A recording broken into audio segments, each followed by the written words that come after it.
Hey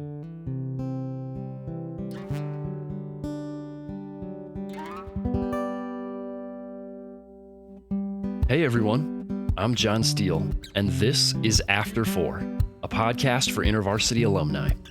Life after college is hard, and even a great experience with your InterVarsity chapter doesn't shield you from the challenges of transition. As we hear stories from real alumni learning how to make it in their post-InterVarsity reality, my hope is that this podcast will offer some encouragement, a few laughs, and even some hope for the future. This is After 4, and these are your stories. Hey friends, welcome back to After 4, the podcast for InterVarsity alumni. And if this is your first time listening, welcome for the first time. I'm really glad you're here. I'm your host, John Steele, and it is a joy to walk through this post-college life together. Hey, the time has arrived for our next Urbana episode here on After 4. Last month, we got to hang out with Anna Lee Winans, our Urbana 22 MC. We had a fantastic time. I highly recommend checking out that conversation if you haven't had a chance to yet. And this week, we're going to meet another onstage personality, but we're moving to the musical side of life. And if you've ever been to Urbana, and even if you haven't, most likely you're very aware of the worship culture surrounding it. It's multi-ethnic, it's multicultural, it's a big production, and it's full of songs that you're going to be singing for years to come. And every Urbana has its standout song. Back in 2012, my first Urbana, the song was No Other Name. We sang it in Korean, in Spanish, in French, in English. It rocked my world. In 2015, the earworm was the Afro-Carib medley. We loved it for its simplicity, its high energy, and for the call and response. I tell you what, I have played that song so many times and at so many camps, conferences, and church services that God himself is probably tired of hearing me sing it. And then we had 2018 and Som Landella. It rocked, it slapped, it was a bop and a half, and just like you, I'm excited to see what song we all wake up singing on January 1st of 2023.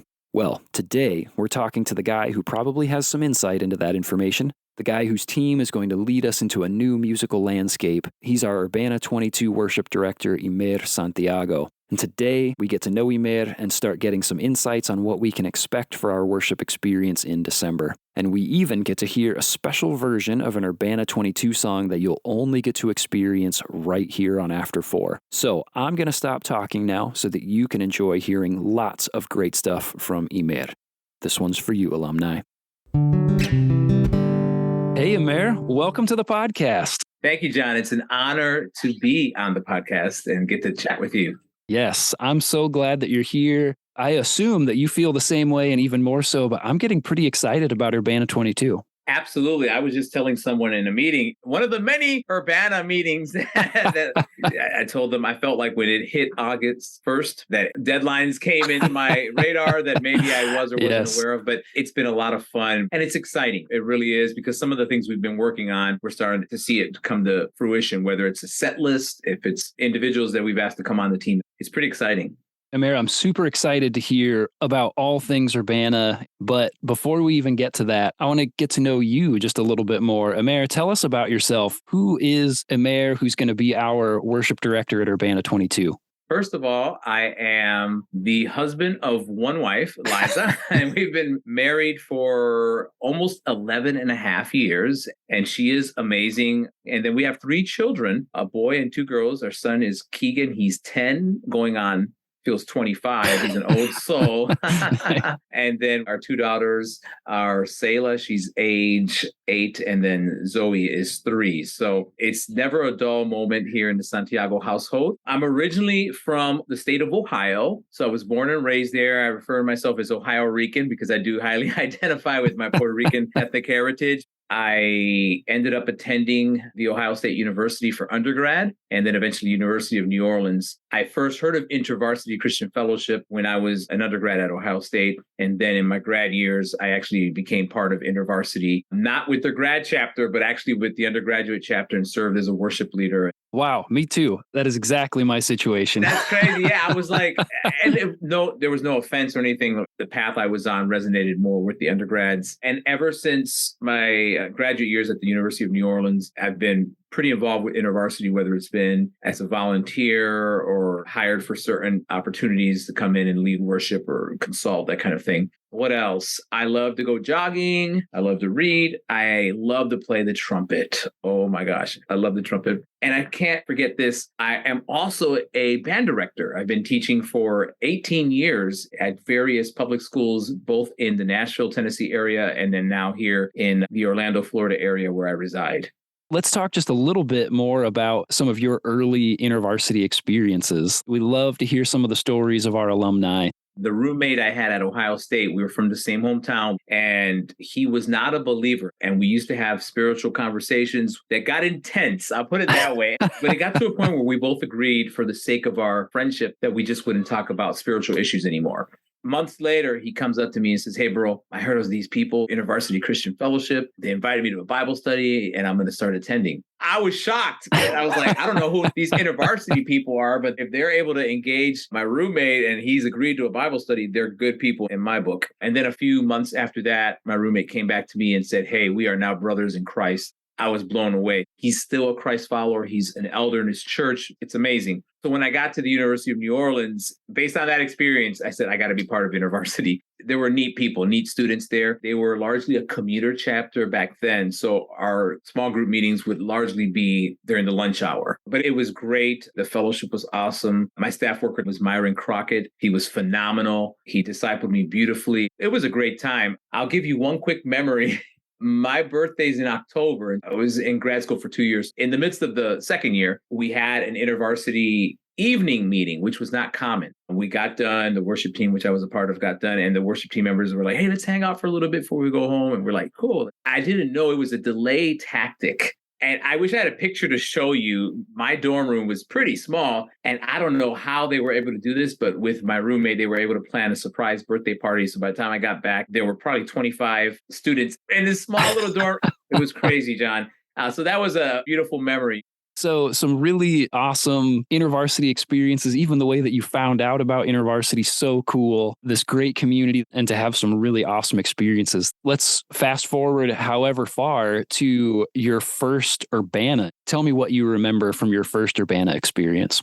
I'm going to age myself immediately when I say when it was. It wasn't this century, so that helps. But Urbana 2000, it's hard to believe it'll be 22 years ago. So I first heard of Urbana when I was still at Ohio State. A friend of mine who was part of InterVarsity did say, "I just went to Urbana." And, he had a great experience. So that was a seed in my head. And then finally, probably in the spring of 2000, we went to an InterVarsity regional conference, and they were already promoting Urbana through a video and word of mouth, that kind of thing. So of course, we were excited. And so I did attend Urbana. I had just graduated 2 weeks before. So I wasn't technically a student, but I really was. I wasn't working full time, 2 weeks, it's the holidays. And it really was a transformative experience for me that still informs who I am as a believer to this day. Because even though the church I grew up in, we spoke English and Spanish, and there were some multi-ethnic, multicultural details in play, I just knew that as my home church. I didn't know that people did things differently, right? But at Urbana, I got to experience what many folks have since then and before then,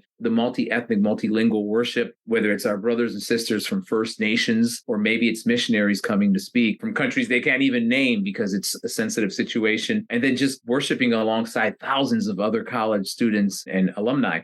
There was a gentleman, he would recite scripture from memory. Large passages of scripture. It wasn't just like John 3:16. I mean, it would have been all of John 3. Very powerful. That experience of Urbana 2000 really convinced me that anybody who can go to Urbana, even if it's for one plenary session, if that's all you can make, you will not leave the same. And I don't like to overhype conferences, but I think Urbana is that exception for me. It just allows us to see our place in the greater narrative globally at this time, but also throughout history. And I think that's critical for young grads who are trying to figure out, what do I do? Can I give a couple years away of my life to serve in missions, or maybe just think differently of how I approach life or church, that kind of thing?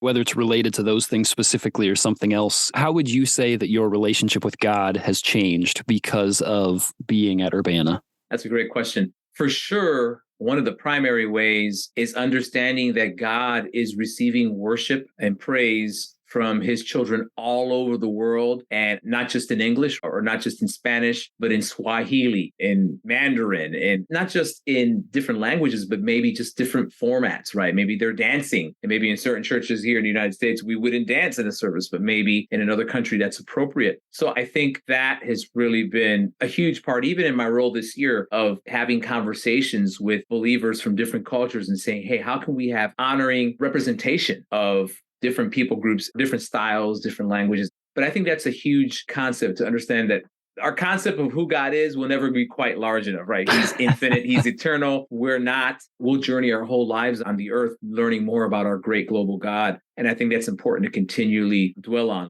Lord, I want to know more about you. And one of the ways we can learn more about him is through meeting more people on the earth that he created. Yeah, the ways that the image bearers of God from around the world teach us about God in ways that we can't understand ourselves. I am an image bearer, but there are people who bear parts of God's image that I haven't seen. I don't know. I don't understand. And I get to learn more about God by learning more about fellow image bearers. And that's pretty cool. Yes. Yes. That's awesome. What's interesting is your Urbana experiences have all been post-college. So as you think about life after college, what impact did your Urbana experiences have on the choices that you made during your 20s and your 30s in particular, and then even in who you're becoming today? I think it's informed me as a worship leader for sure. And I think sometimes that folks will think, well, Imer, because he's of Hispanic background and he speaks English and Spanish, he's got a leg up on folks who maybe only speak one language, right? And I would say, maybe a little bit, but there's so much more that I'm learning. For me as a worship leader, because of the Urbanas I've attended and been part of several worship teams, it's just changed the way I ask questions when I'm preparing a worship set list, or when I'm invited to a church and they're like, hey, can you take us in a different direction that we're not used to? And so I love the opportunity to help congregations expand their view of how we can worship God. And it doesn't have to just be music. As an educator, which I had mentioned earlier, it helps inform me there too, because I'm thinking about the different students that come into my classroom as well. Now, I'm not necessarily leading worship there, but helping them understand that they are image bearers without saying that, if that makes sense, because we cannot go in and preach in a public school, but it informs the way I deal with my students. And here in Central Florida, we have a very diverse student population in our schools. So I get to experience learning from the image bearers around the earth, whether they're believers or not, because we can still learn something from them. It's also informed the way I parent, talking to my kids, even though they're 10, 8, and 3, hey, we need to learn more about this people group here from this other country, or learn more about our experience. My grandparents that are now with Jesus, this is how they walked on the earth. This is part of our ethnic heritage, our spiritual heritage. So these are all things that, some things I knew before Urbana, but I think Urbana has really challenged me and shaped a lot of the way I think. I would say even more recently in the last 3 or 4 years, thinking about the gospel and justice. I don't think folks always make the connection that our God is justice and that our worship can include lyrics that talk about the God of justice and how he wants to make all things new. So even today, that's more of the journey I'm on when we hear that protests are happening in the city. What's going on? What's the context? And how can we bring hope to situations that sometimes feel hopeless? Wow. I hear you talking about justice. How do we incorporate justice into worship? Our God is a just and righteous God. Something that I just recently learned that I thought was super interesting is that in Spanish, those are like the same word. Is there not a word for righteousness in Spanish that is just justicia? You just talk about justice. That is correct. Yep. Okay. And that's super interesting to me. Again, engaging with other languages, with people that think about the world differently, experience God differently, and how, because there's two different words for justice and righteousness, I can separate those two in English really easily. But that in other places, you would talk to someone that would say, no, those are two parts of the same thing. They go hand in hand. But also a word that comes to my mind as I'm thinking about the other things you were talking about was hospitality. Yes. It sounds to me like hospitality has been a huge part of the way that Urbana has impacted you long term, whether it's with fellow believers or with people who don't know Jesus, and what it looks like to welcome commonly across all spaces these image bearers. So, Imer, we've alluded to this a number of times already here, but tell us a little bit more about your role for Urbana 22. What are you excited about? What are the ways that you're feeling equipped that God has brought you to this place for this time to be our worship director? Just tell me a little bit about your position. Like I mentioned earlier, it's an honor. They could have selected someone else, but I've got this feeling that a lot of the experiences I've been through are for such a time as this. That's humbling to think that God would say, Imer, this is a season that I've thought about you to be in this role. So I love the fact that I can bring different influences, for example, being a parent, being an educator. I'm not just a musician or a singer. I have these other spheres that I operate in. And so I'm excited to help shape the experience. I'm excited about the team. They're amazing musically, they're talented, but the hearts of the folks on our team, I wish they were all here on the podcast to say hello, but we have a team of leaders. We have worship leaders. We have music directors. We have staff from InterVarsity. We have pastors. I'm just blown away to see what God is already doing in the personal lives of the team. And then they're going to be at Urbana serving in this capacity.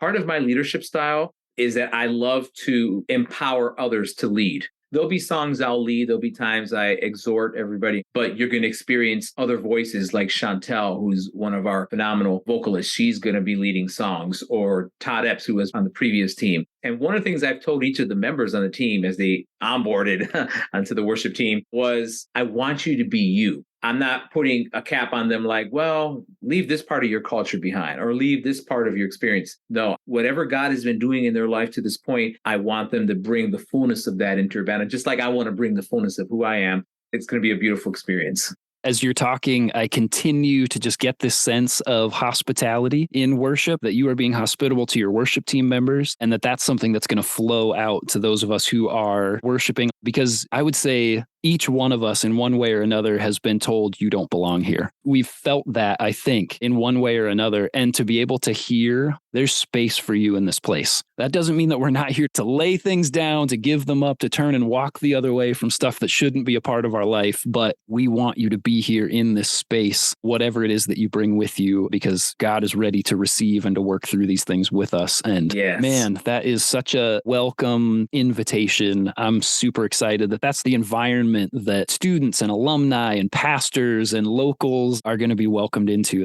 That's super exciting to me. You've mentioned twice about hospitality. I'm pretty sure you're familiar with Sandra Van Opsel. Again, another former worship director from Urbana, and I actually served under her leadership in 2009. But we are studying her book, The Next Worship, as a worship team. And one of the chapters, she speaks about hospitality, we welcome you. And then she goes into solidarity, we stand with you. And then the third, mutuality, we need you. Because we do need each other. The body of Christ, when we come together and unite, we can do so much more together to impact the world for God's kingdom. That's amazing. The Next Worship. Would you recommend The Next Worship for only worship leaders, worship team members, or would this be if you are somebody who worships Jesus, this book is for you? I think it's anybody who worships Jesus. There's some beautiful concepts there that we all can learn from and apply. Awesome. I'm going to make sure that there's a link to that in our show notes so people can check it out and use their lifetime 40% alumni discount to pick up that book in preparation for Urbana. Yes. Imer, one of the standout things about worship at Urbana, and we've talked about this a number of times already, is multi-ethnic, multicultural, multilingual, and so much more. This is a value that we see heavily throughout the conference. I think that you would say that those values are not just for Urbana. Urbana hasn't even started yet, but let's talk about post-Urbana for just a minute. How would you encourage people to continue carrying some of those values in worship with them as they walk out the doors?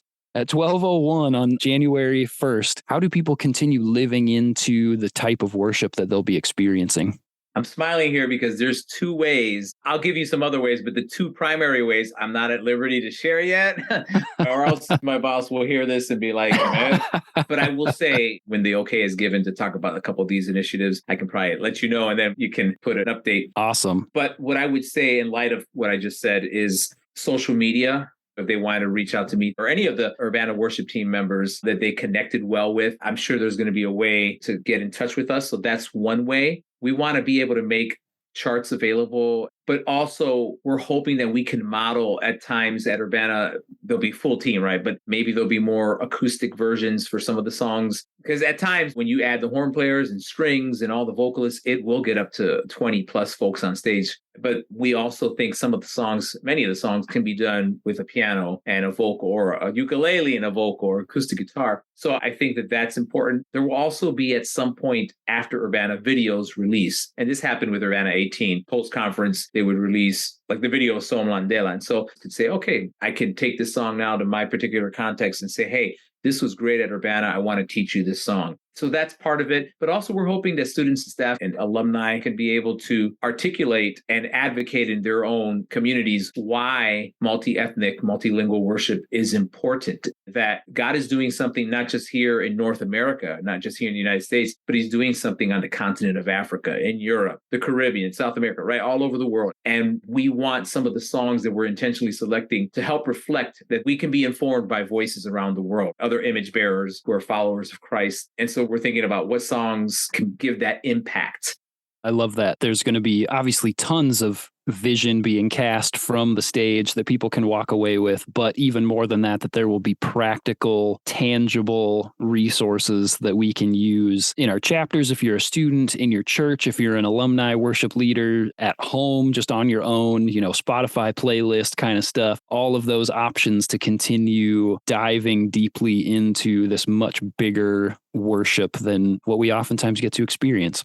Imer, this is an alumni podcast, so we are geared toward InterVarsity alumni, just like you and me. From a worship director's perspective, would you share why you think that alumni should join us at Urbana in December? Why is it worth the investment at this point in their life to come along with us? That's a great question. Part of the answer is we want to grow as followers of Jesus. And the content there and the atmosphere is one that will invigorate and encourage. And the principles that are covered in Urbana are applicable at any age of life, and they can be used in your church. I mentioned earlier about being able to articulate and advocate for multi-ethnic, not just worship, but ministry in general. Many of our communities are changing day by day. They're becoming more diverse. So learning ways to relate with someone who may not look like you or not talk like you and love them and be hospitable, like we mentioned earlier. So to me, we're always learning and growing and hopefully following in the footsteps of Jesus.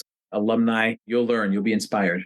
And I even just think about those of us who have been out of our chapter for a long time. I would say, especially if you came from a chapter that had a rich culture of diverse worship, and maybe you aren't experiencing that in your church, now's the time to get refreshed and to get to experience that again, to step into that environment that maybe you've just really been missing, and to walk away maybe revived and refueled in what does it look like for you to have an influence on your community to enact some of these principles in whatever way you're able to bring that influence. Imer, the last thing that I have for you here, would you be willing to play us a song today? A special version, a stripped down version of an Urbana 22 song, something special for just After Four listeners here.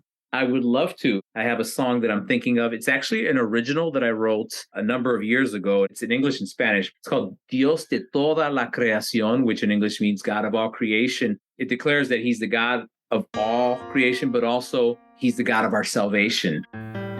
And so it's a way to hopefully reflect on thinking more than just our box in our sphere of influence, that God is doing something around the world at all times. Dios de toda la creación, God of all creation. Dios de Norteamérica, Dios de Sudamérica, Dios de Centroamérica eres tú. Dios de toda África, Europa y Australia, Asia y Antártida eres tú. Tuya es la tierra, oh Jehová. Tuyo es el cielo y el mar. Dios de toda la creación, te adoramos hoy, te adoramos hoy. Dios de nuestra salvación, te adoramos hoy, te adoramos hoy, God of all creation.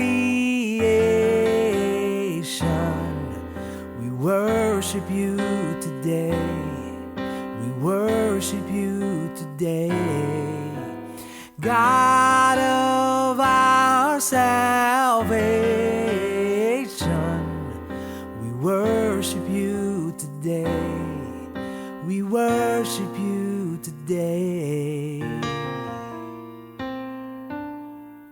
There is nothing and no one else like you. There is nothing and no one else like you. No hay nada ni nadie como tú, Señor. No hay nadie como tú, Jesús. No lo hay. There's no one else like you. No lo hay.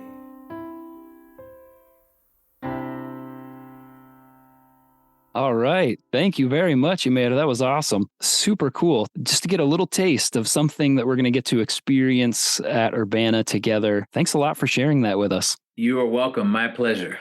Imer, it's been a great time hanging out with you. Are there any worship team sneak peeks that get thrown out here and there on social media or anything like that? Absolutely. I believe Urbana Missions, which is the Instagram account for Urbana, has been posting some behind the scenes clips and interviews. And then also I'll be posting some footage on my Instagram account as well, which is at Imer Santiago. That's so great. Imer, thank you so much for joining us today. It has been a lot of fun to get to talk to you, to get to know you. It's going to be so great to have there's Imer on stage. We know him. We got to hear from him. We've heard some of his story. Just, again, continues to develop some of that hospitable environment of already recognizing some faces on stage. And I'm really grateful for you giving your time so that we could hear some of these things from you directly before we even get there. Absolutely. Thank you, John. It's an honor to serve as worship director and so excited to be on this podcast. So thank you for inviting me.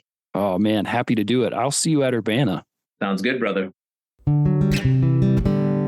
That was awesome. I loved talking to Imer, and I loved getting a taste of some of the music that we can anticipate this December. But even more, I appreciate Imer's ability to share how Urbanas of the past have impacted his everyday life. Yes, it's influenced the way he leads worship, but it's also given him language to interact with his students in a way that honors them as image bearers. It's reinforced values that he wants to instill in his own children, and it's opened his eyes to the global nature of God's work and those who worship him, all of which have an impact on the way he interacts with the world around him on a daily basis. What about you? What circles of your own influence might be impacted because of developing or refreshing a global perspective at Urbana in December? Maybe it helps you increase your value for the input of your international coworkers and their unique perspectives. Maybe it increases your desire to better understand the culture and practices of your in-laws of another ethnicity. Maybe it increases your compassion toward the homeless or those living in a food crisis in your hometown. And yes, maybe it even gives you tools to bring back to your church to strengthen or start developing a multi-ethnic, multicultural approach to worship and broader ministry, and a host of other opportunities as well. What might happen for you and for those around you if you attended Urbana 22 in December? I hope you'll come find out, because Urbana is for you, alumni. Check out the show notes to register today. Thanks again, Imer, for joining us today and for being our Urbana 22 worship director. I am so excited to see you there. Hey, it's lots of fun listening to people like Anna and Imer share their Urbana stories, but I want to hear from you too. Do you have a story about how you were challenged at a previous Urbana? Or how God met you there? Or a piece of advice that you'd give someone planning to attend this year? If so, we want to hear about it. You can send us a voice message on SpeakPipe, you can email us a video, you can DM us on Instagram. Whatever your preferred method, we want to hear your stories. Check out the show notes if you need more specifics and send us your Urbana stories today. And then come on back next week for my conversation with Grand Rapids Community College alumna Hannah. She's going to share with us about the major life trajectory change from pursuing a career in the fashion industry to serving as a children's pastor in a church. How does that happen exactly? I guess you'll just have to tune in next week to find out. So make sure you subscribe on your favorite platform, set those episodes to download, and share with your friends who haven't tuned in yet. All right, that's it for me. I will see you in the after, alumni.